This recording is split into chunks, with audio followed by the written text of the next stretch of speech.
Fala, galera da terceira série. Estamos aqui hoje, em mais um dia de quarentena, para a gente conseguir dar continuidade ao nosso conteúdo de Química 2. Bem, a gente vem falando, né, em vários capítulos sobre as soluções. A gente inicialmente falou sobre características dessas soluções, alguns tipos de soluções. Depois a gente falou sobre cálculos, né, em relação a essas soluções. E agora, para fechar esse nosso assunto sobre soluções, nós vamos estudar um tópico muito importante, que é o tópico de propriedades coligativas. Esse tópico, ele vai trazer diversas características, diversas propriedades que estão relacionadas com a presença do soluto, certo? No solvente. Então, na realidade, a gente vai estar abordando nesse momento algumas propriedades que vão ser alteradas em função da presença do soluto em um determinado solvente. As propriedades coligativas, elas têm algumas particularidades que a gente vai abordar ao longo, né, da aula. Então, é uma aula mais teórica, na realidade, a gente vai ver uma equação só, bem no finalzinho da aula, tá? Então, vamos iniciar aqui a nossa aula. Para quem não me conhece, está chegando agora, eu sou a professora Sara, sou professora de Química da Rede Força Máxima, das unidades de Laranjeiras e São Gonçalo. Então, agora que já estamos apresentados, vamos começar. Bem, o primeiro tópico, né, que a gente vai ver, na realidade, é o que são as propriedades coligativas. Qual é a definição de propriedades coligativas?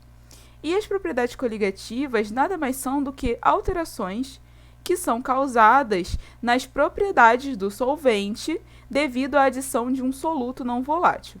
Então, a partir do momento que eu adiciono um soluto não volátil, certo? Em um determinado solvente, o que eu estou fazendo? Eu estou fazendo uma solução, certo? Lembra que a gente falou? Se esse soluto ele se dissolve completamente no solvente, a gente vai ter uma solução homogênea, certo? A gente vai ter uma mistura homogênea, logicamente, nós vamos ter então uma solução.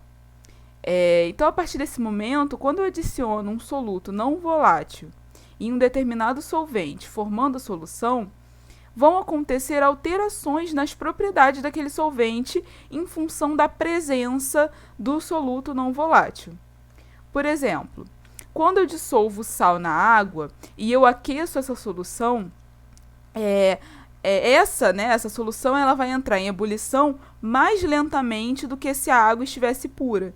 Então, se eu pego água pura e eu aqueço, a ebulição ela vai acontecer bem mais rápido do que se eu coloco água com sal e aqueço, certo? Por quê? A presença do sal naquele solvente, ele vai fazer com que a temperatura de ebulição aumente. Com isso, a gente vai ter, então, uma ebulição mais lenta, vai demorar mais para a ebulição acontecer, certo?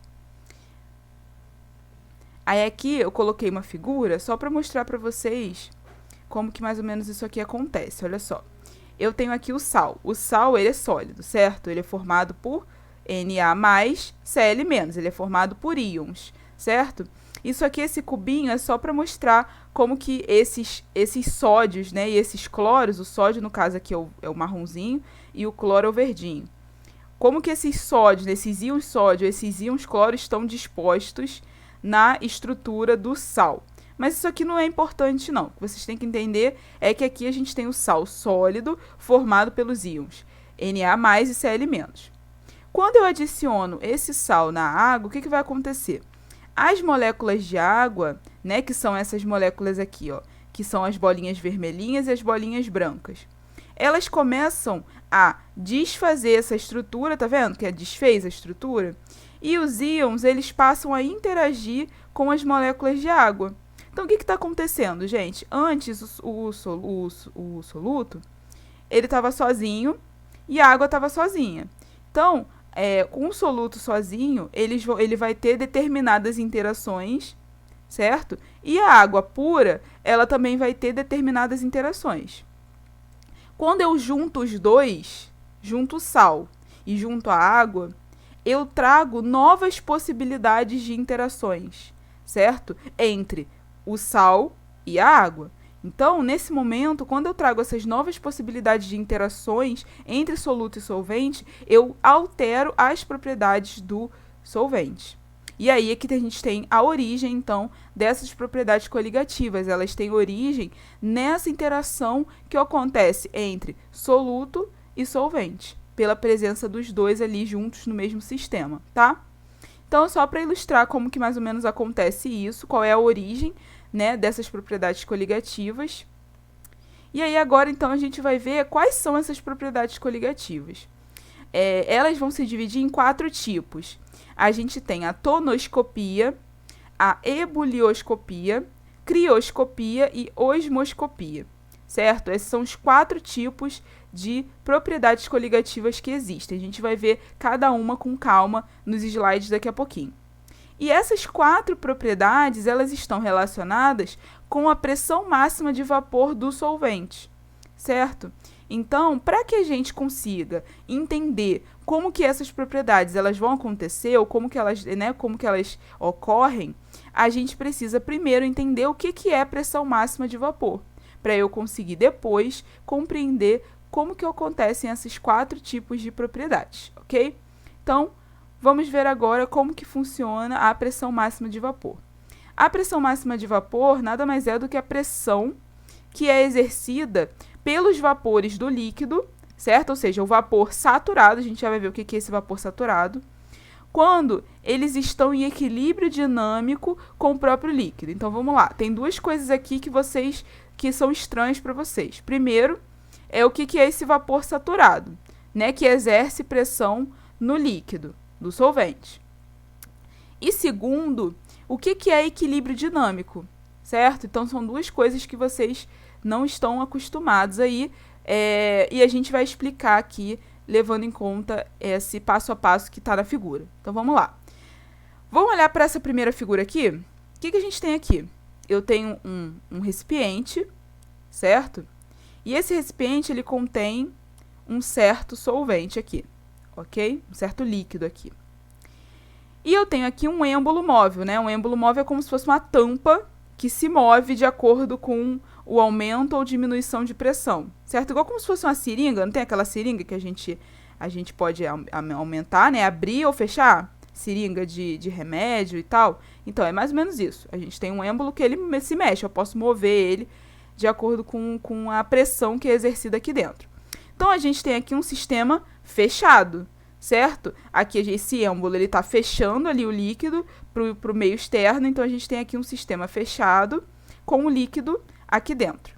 Bem, nessa primeira fase, a gente tem então um sistema fechado que contém apenas o líquido, ok?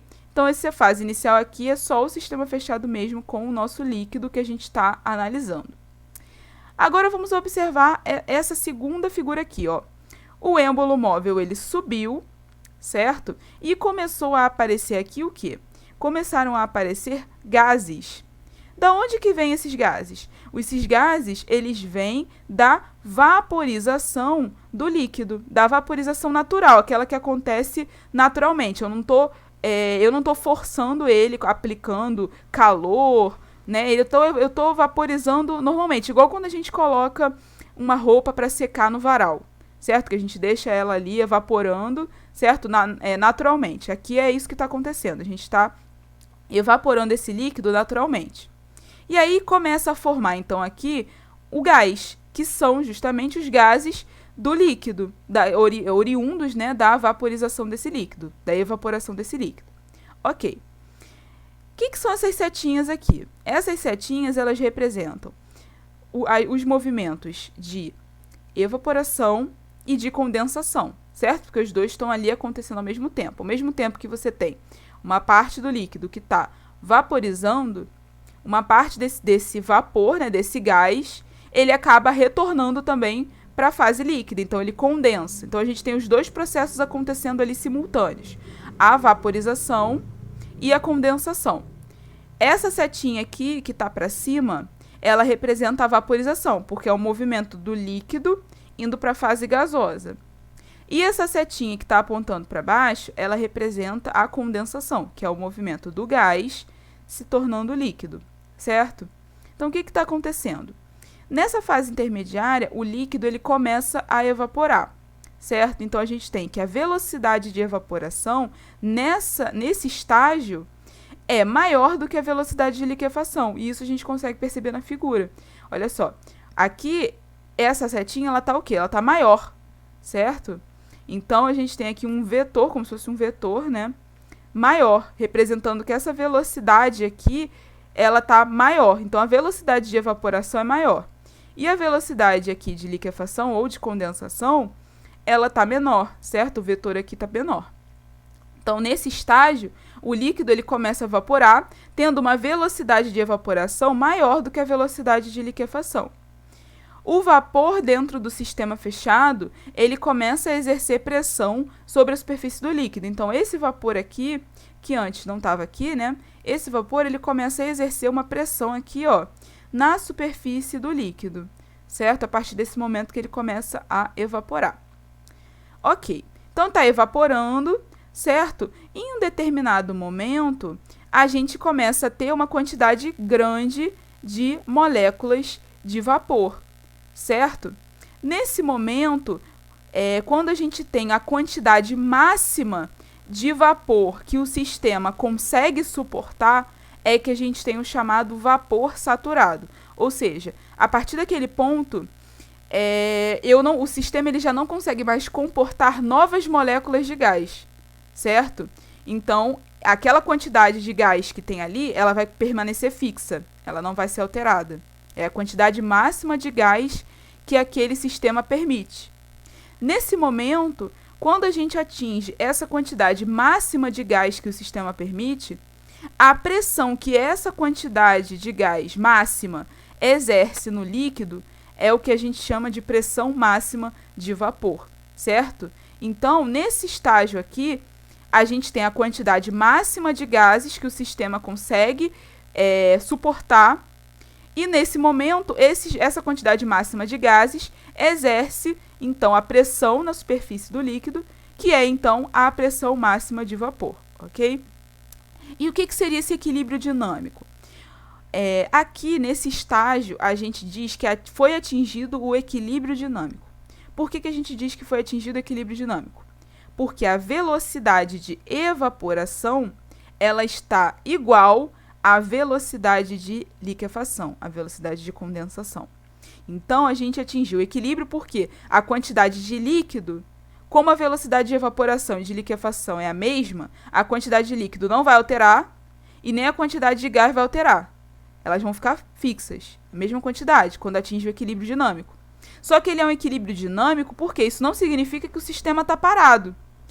Ao mesmo tempo que uma molécula se transforma em gás, outra se transforma em líquido, certo? Então, é nesse estilo. Como a gente tem ali a mesma quantidade de líquido, a mesma quantidade de gás, que não vão se alterar porque eu atingi o equilíbrio, o que está acontecendo? Ao mesmo tempo que uma molécula do solvente se transforma em gás, outra se transforma em líquido. E aí, eu vou ter de novo uma outra molécula de líquidos, uma outra molécula, né, na fase líquida se transformando em gás, e outra molécula que está na fase gasosa se transformando em líquido. E vai ficar assim, certo? Então, é um equilíbrio dinâmico. Ele não está parado, ele está em movimento. Os processos estão acontecendo, mas eles estão acontecendo na mesma velocidade. Então, as quantidades não se alteram. Por isso que a gente diz que é um equilíbrio, né? Então, aqui nesse estágio final, o vapor atingiu a saturação. Por quê? Porque eu obtive a quantidade máxima de vapor que o sistema é capaz de comportar, certo? Nesse momento, a pressão que é exercida pelo vapor é a pressão máxima de vapor. Então, quando eu atinjo o vapor saturado, que é essa quantidade máxima de vapor que o sistema consegue comportar, a pressão que esse gás exerce no líquido é a pressão máxima de vapor. E é o equilíbrio dinâmico, por quê? Porque a velocidade de evaporação é igual à velocidade de liquefação. Então, a quantidade de líquido e gás não vão se alterar. Mas é dinâmico, porque os dois processos continuam ocorrendo, só que a mesma taxa de velocidade, a mesma taxa, certo? Então, isso é a pressão máxima de vapor.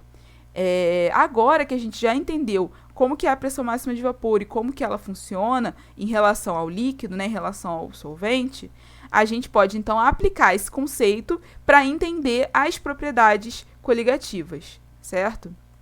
Então, antes da gente ver essa questão das propriedades coligativas, vamos falar sobre os fatores que influenciam a pressão máxima de vapor, tá? São 3 fatores que eu separei aqui, são os mais importantes, e depois que a gente falar disso, a gente vê já as propriedades coligativas, tá? Bem, o primeiro fator que altera a pressão máxima de vapor é a temperatura. E aí aqui, quando a gente tem aumento de temperatura do líquido, a gente promove maior agitação das partículas, né? Se eu tenho a temperatura alta, imagina, quando a gente está com calor, a gente não começa a se balançar para ver se melhora o calor? A gente começa a ficar agitado, porque está quente, está calor, eu quero que fique frio logo. As moléculas também são assim, quando a gente aumenta a temperatura delas, elas começam a se balançar, elas começam a se agitar, porque elas não querem mais aquele calor, elas querem tentar ver se refresca um pouquinho, igual a gente fica também quando está quente. Então, quando eu aumento essa temperatura do líquido, as moléculas elas começam a ficar agitadas, elas começam a ficar nervosas. E aí, como a gente aumenta essa agitação das moléculas, elas começam a bater nas paredes do recipiente, começam a bater na tampa, né, do sistema fechado, e com isso eu posso aumentar a pressão máxima de vapor daquele sistema, em função dessa maior agitação que as moléculas elas estão ali naquele momento. Aí aqui só um gráfico, né, de pressão de vapor para vocês entenderem como que isso acontece, olha só. Aqui no eixo X eu tenho a temperatura em graus Celsius. E no eixo Y, a pressão de vapor, correto? Então, olha só. Conforme eu aumento a temperatura desse solvente, né, que no caso é a água, eu tenho, ao mesmo tempo aqui, ó, um aumento da pressão de vapor, correto? Aqui, ó, a 40 graus Celsius, a minha pressão de vapor é aqui, ó, bem baixinha, quase zero, praticamente zero, né? Quando eu já aumento para 80, a minha pressão de vapor já fica perto de 500 milímetros de mercúrio.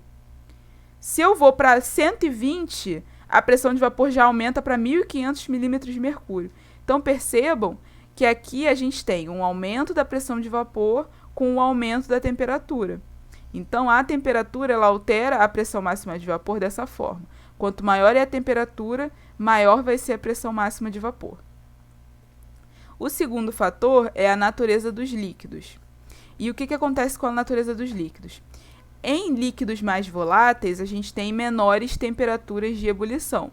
Logicamente, menores temperaturas de ebulição, eu tenho, então, maiores pressões máximas de vapor. Então, a natureza do líquido está relacionada com isso. Ela está relacionada com a questão da volatilidade dos líquidos. Então, quanto mais volátil for um líquido, ou seja, quanto menor for a sua temperatura de ebulição, maior vai ser a sua pressão máxima de vapor, porque mais rápido ele se transforma em vapor, certo? Um líquido que tem temperatura de ebulição baixa, ele se transforma em vapor muito rápido. Então, a pressão máxima de vapor dele é grande. Aí, aqui a gente tem só um gráfico para mostrar isso para vocês, ó.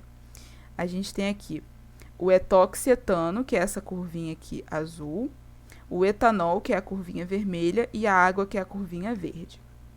Como que eu vou saber qual é a temperatura de ebulição de cada um deles, lendo aqui esse gráfico?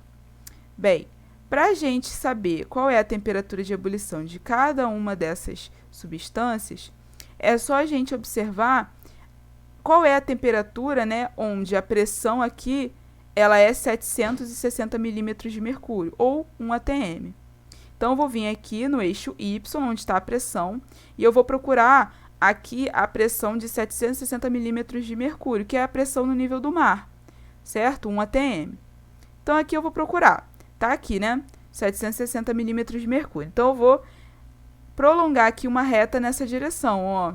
Tá vendo essa retinha aqui pontilhada? Então, eu vou prolongar uma retinha pontilhada aqui na direção dessa pressão aqui, que é a pressão no nível do mar. Então, vou prolongar essa reta aqui e eu vou observar onde que essa reta toca em cada curva. Então, vamos lá. Aqui no etoxietano, prolonguei aqui a reta que está com a pressão de 760 milímetros de mercúrio. Então, eu vou prolongar aqui. Pronto, encostei na reta. Encostei ele na curva, aliás. Encostei na curva do etoxetano. O que eu faço agora para descobrir a temperatura de ebulição dele? É só eu descer essa reta aqui, né? Então, encostou nesse ponto aqui. O que eu vou fazer agora? Eu vou descer em linha reta até o eixo da temperatura. Aí ela vai estar aqui, ó. Ela vai estar no meio entre o 30 e o 40 graus Celsius.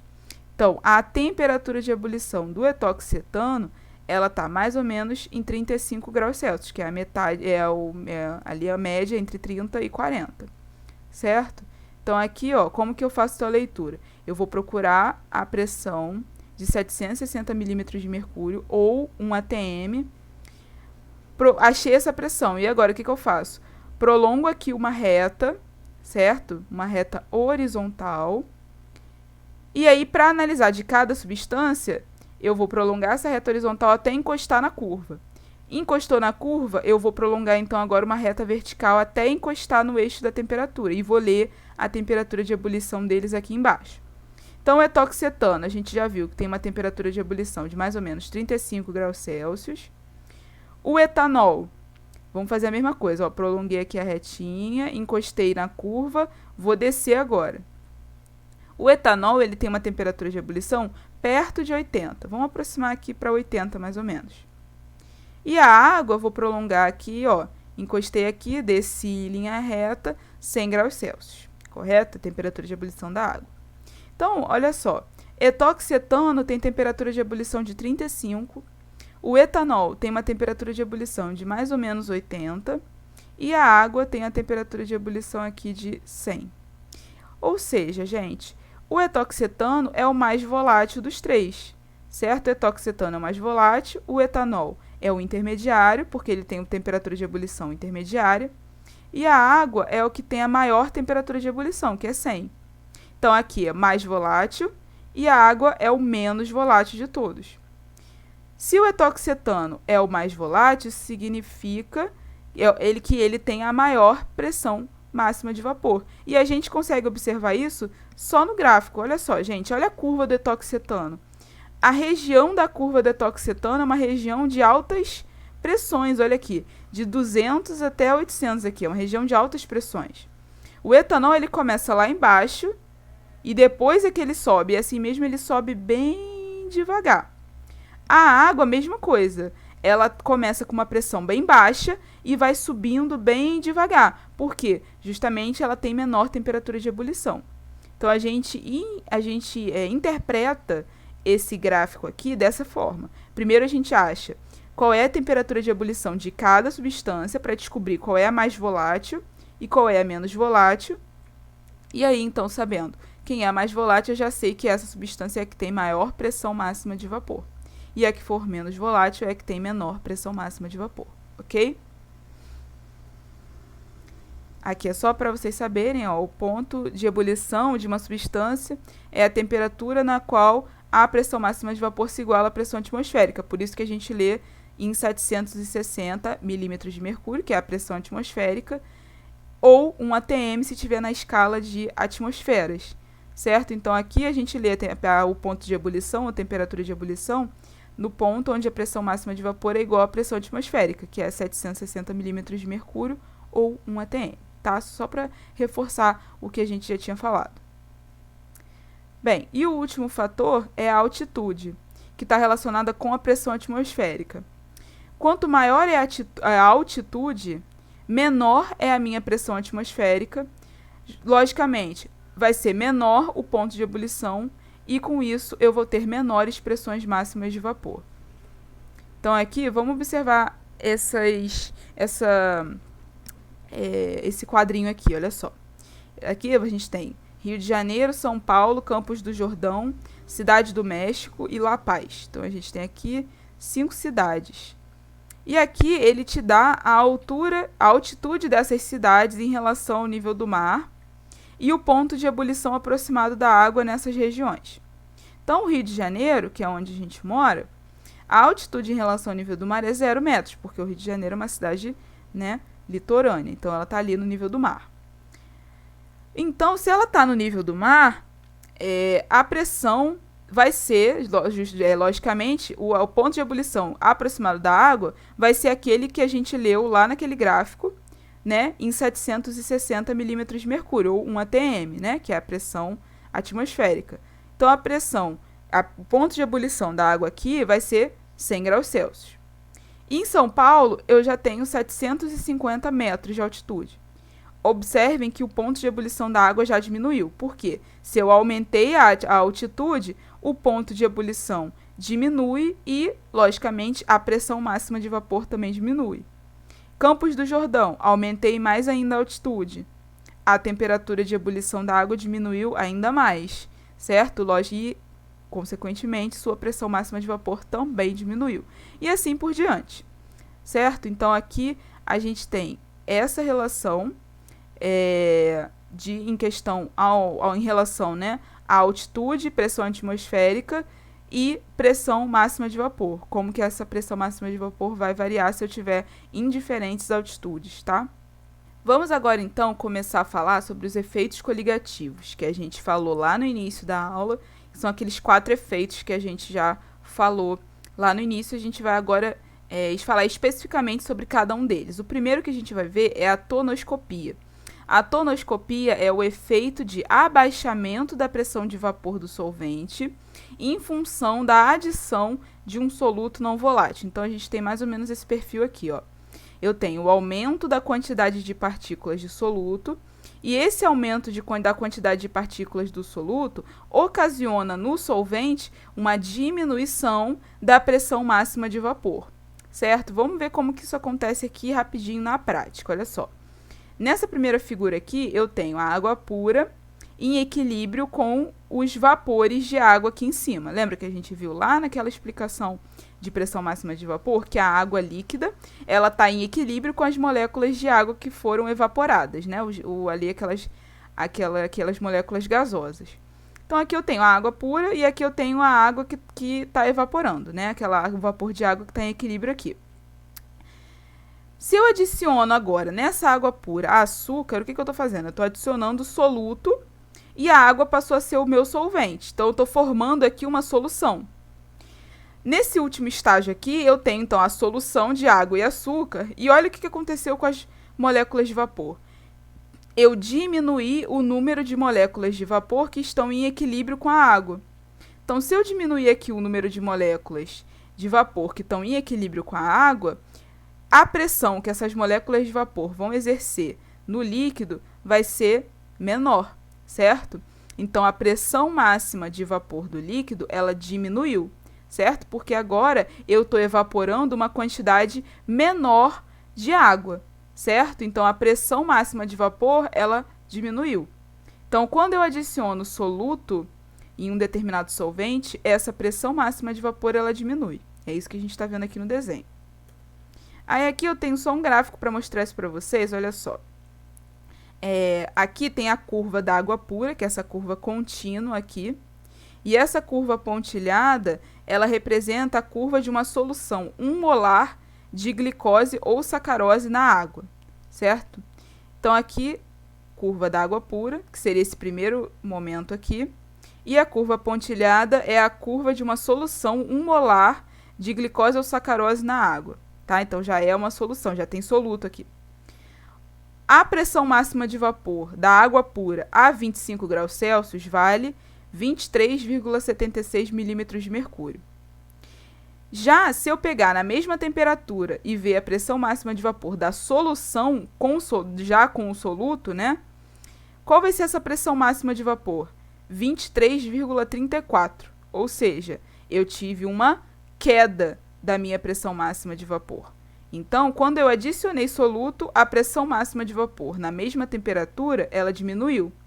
Que efeito é esse? É o efeito da tonoscopia, que é o abaixamento da pressão de vapor do solvente pela adição de um soluto não volátil. Então, eu adicionei a glicose, que é um soluto não volátil. Quando eu adicionei a glicose, a pressão de vapor aqui em relação à água pura, que é o solvente, ela diminuiu. Então, isso é o efeito da tonoscopia, certo? O segundo efeito que a gente vai ver é o efeito da ebulioscopia.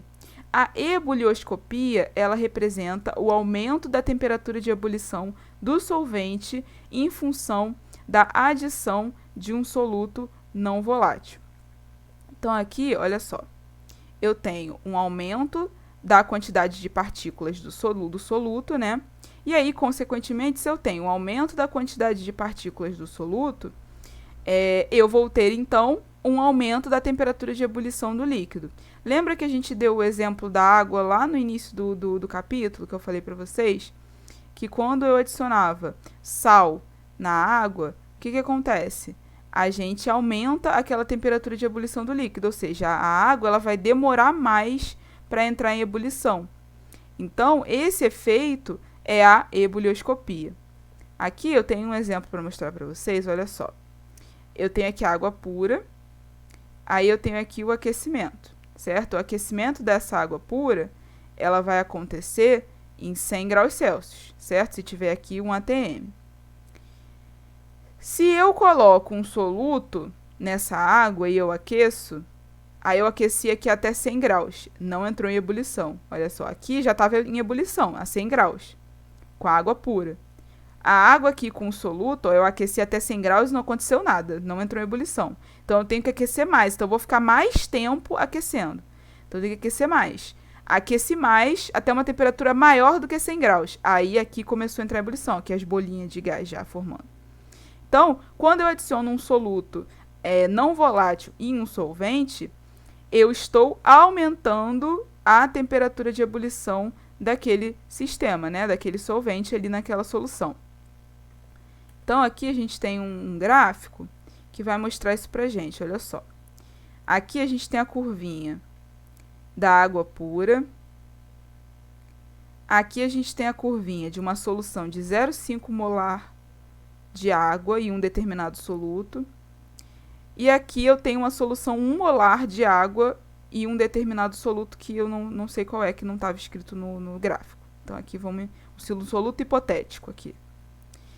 Eu vou fazer a mesma coisa que eu fiz com outro gráfico. Vou escolher aqui a temperatura e vou avaliar as pressões em cada uma das curvas. Então, eu escolhi aqui a temperatura de 25 graus Celsius. Então, eu vou ver aqui qual é a pressão para cada curva. Vamos ver primeiro para a água pura. Então, a 25 graus Celsius, qual é a pressão máxima de vapor da água pura? Vou prolongar aqui para o eixo Y, onde está a pressão. Então, aqui, ó, a 25 graus Celsius, a água pura ela vai ter uma pressão máxima de vapor de 23,76 milímetros de mercúrio. Agora, vamos ver essa pressão máxima de vapor para a solução de 0,5 molar. Olha só, 25 graus Celsius, vou subir até encostar na curvinha, depois vou prolongar para o eixo Y, para poder ler a pressão. Então, aqui ficou 23,55. Então, olha só, eu adicionei o soluto, certo? E aí, aqui, com a adição do soluto, eu diminuí a pressão de vapor. Isso foi aquele efeito que a gente viu anteriormente, da tonoscopia, certo? E aí, aqui, a 25 graus, encostei na curvinha da solução mais concentrada e a pressão de vapor que eu observo ainda está menor. Então, esse aqui, esse primeiro momento, é aquele efeito da tonoscopia que a gente viu anteriormente, que é quando eu adiciono o soluto, eu diminuo a pressão de vapor. Vamos observar agora o efeito da ebulioscopia, que é isso que a gente está vendo agora.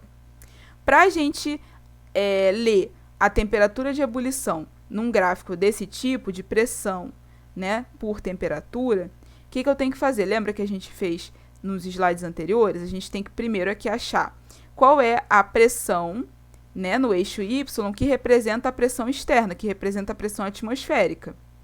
A pressão atmosférica em milímetros de mercúrio, no nível do mar, é 760 milímetros de mercúrio. Então, eu vou achar essa pressão aqui no eixo Y, ela está aqui.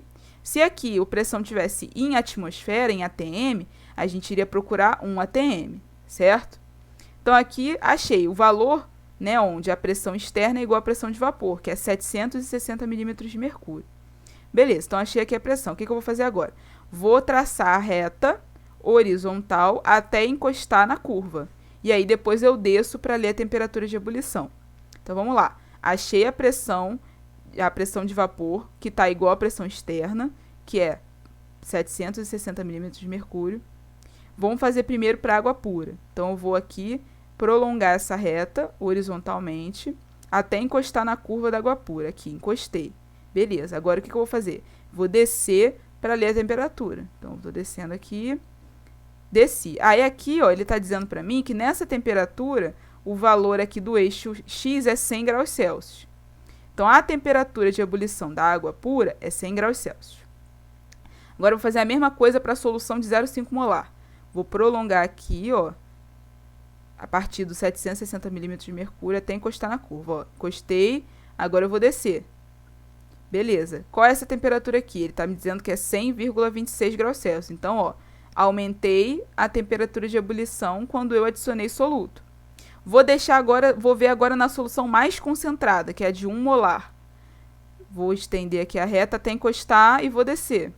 E aí ele me diz que nessa região aqui, nessa temperatura, o valor da temperatura no eixo X é 100,52. Então, olha só.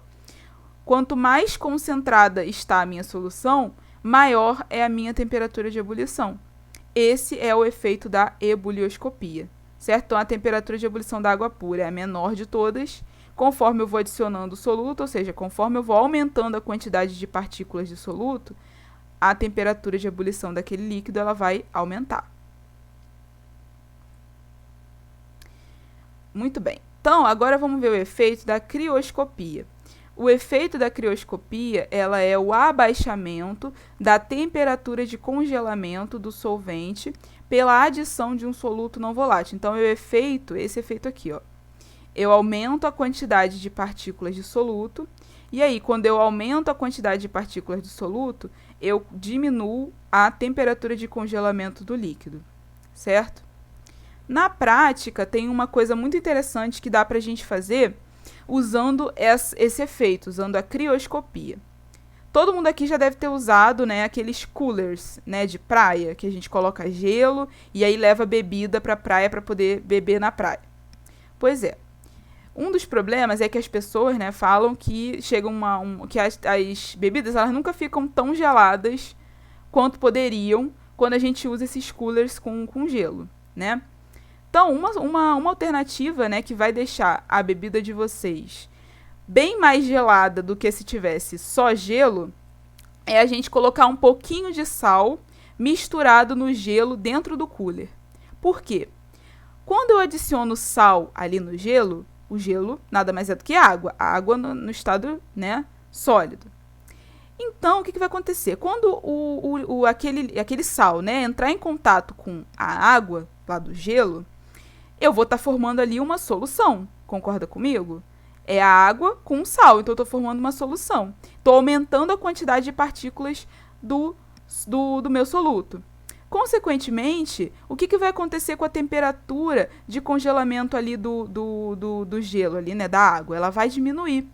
Então, essa água ela vai derreter, quando o gelo começar a derreter, essa água ela vai derreter a uma temperatura menor do que 0 graus. Ou seja, então as minhas bebidas que estão ali trocando calor com aquele gelo, elas vão atingir temperaturas menores do que 0 graus. Então, elas vão ficar mais geladas do que se elas estivessem com o gelo puro, certo? Então, da próxima vez que a gente já puder sair, né, que não estiver mais em quarentena, e que vocês forem à praia com os pais de vocês, ou vocês forem sair e levar um cooler, né, de bebida, o que vocês vão falar para os pais de vocês? Ah, pai, minha professora de química falou que se a gente adicionar sal no gelo, as bebidas elas vão ficar mais geladas, porque o gelo vai atingir temperaturas menores do que a sua temperatura de fusão normal, que seria 0 graus. Então, a gente vai conseguir gelar as temperaturas, gelar as bebidas em temperaturas menores do que 0 graus. Elas vão ficar mais geladas, certo? Então, isso é uma informação interessante que utiliza o efeito da crioscopia. Aí, aqui, só para mostrar para vocês esse efeito, olha só. Mesma coisa, né? Para eu poder ler a temperatura de congelamento, eu vou vir aqui, vou igualar na pressão ambiente, né? Aqui vou procurar a pressão que é igual à pressão ambiente, que é, no caso, 760 milímetros de mercúrio. Vou prolongar essa reta até cada curva e vou ler a temperatura aqui, né, no eixo X. Então, vamos ver aqui uma solução 1 molar de água pura, né? Quando eu prolongo aqui, olha só, prolonguei vou descer aqui para ler a temperatura. Então, na solução de 1 molar, que é a solução mais concentrada, a temperatura de congelamento ela é de menos 1,86 graus Celsius. Aqui, vou prolongar a reta até encostar na curva da solução 0,5 molar, que já é a solução menos concentrada. Agora eu vou descer a reta para ler a temperatura. Essa temperatura já vale menos 0,93 graus Celsius, ou seja, observaram que na solução mais concentrada, que é a que tem maior quantidade de soluto, ela tem a menor temperatura de congelamento, a temperatura mais negativa. E na água pura, que é a última curvinha aqui, vou prolongar até encostar na curva da água pura. A curva da água pura é essa aqui, Ela vem e sobe aqui. Essa aqui é a região da água sólida. E aqui é a região da água líquida, tá? Então, aqui, curvinha da água pura. Vou aqui, prolongar até encostar aqui na curvinha. Agora eu vou descer. Temperatura de congelamento, então, da água pura vai ser 0 graus, que é aquela que a gente já está acostumado. Então, olha só. Aumentei a quantidade de soluto, diminuí a temperatura de congelamento do solvente, certo? Então, esse efeito é o que a gente chama de crioscopia. E o último efeito que a gente vai ver é o efeito da osmoscopia. Esse efeito, ele é o aumento da pressão osmótica de uma solução pela adição de um soluto não volátil. Então, quando a gente adiciona um soluto a uma solução, a um solvente, aliás, eu estou aumentando a pressão osmótica daquela solução, quando eu adiciono esse soluto. Vamos, então, aqui ver. Aumento de quantidade de partículas do soluto ocasiona, então, um aumento da pressão osmótica do líquido, do solvente.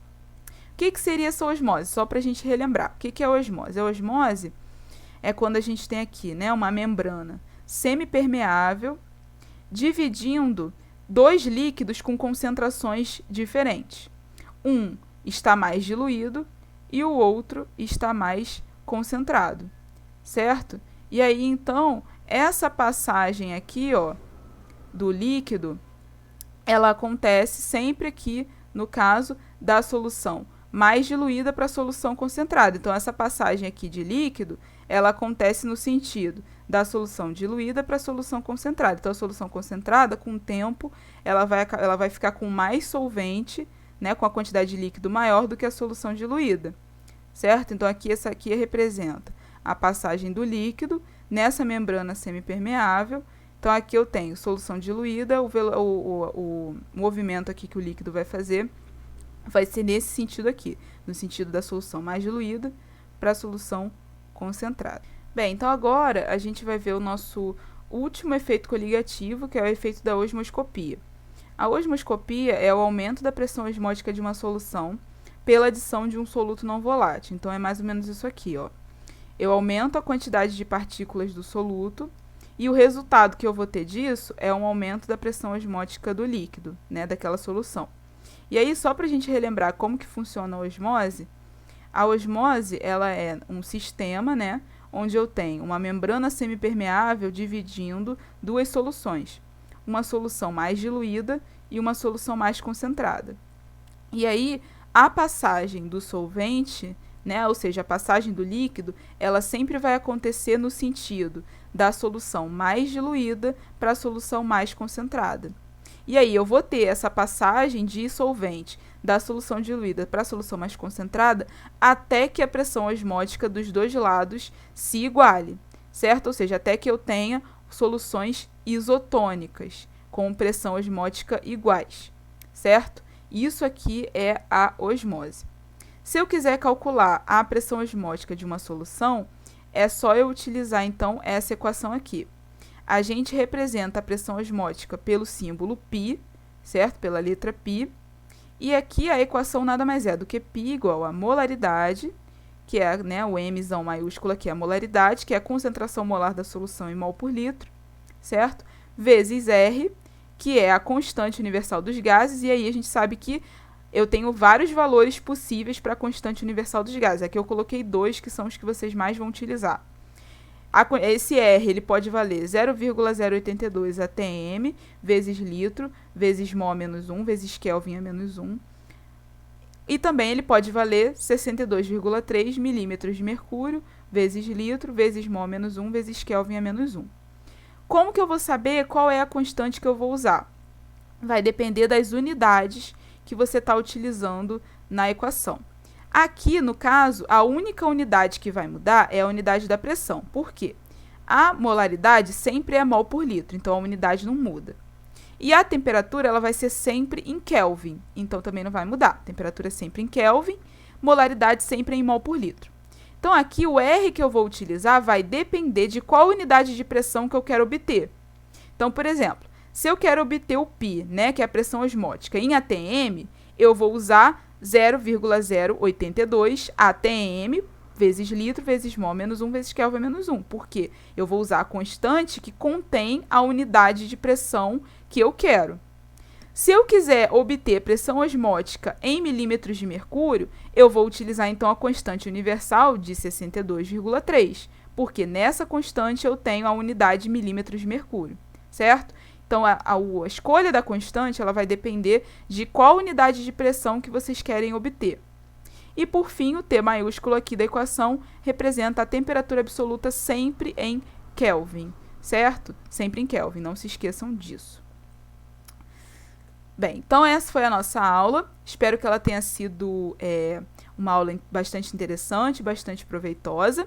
E, novamente, reforço para vocês a importância de vocês treinarem os exercícios da apostila e tirarem as dúvidas de vocês nas aulas online, que é o momento que vocês têm com o professor para tirar as dúvidas de vocês, beleza?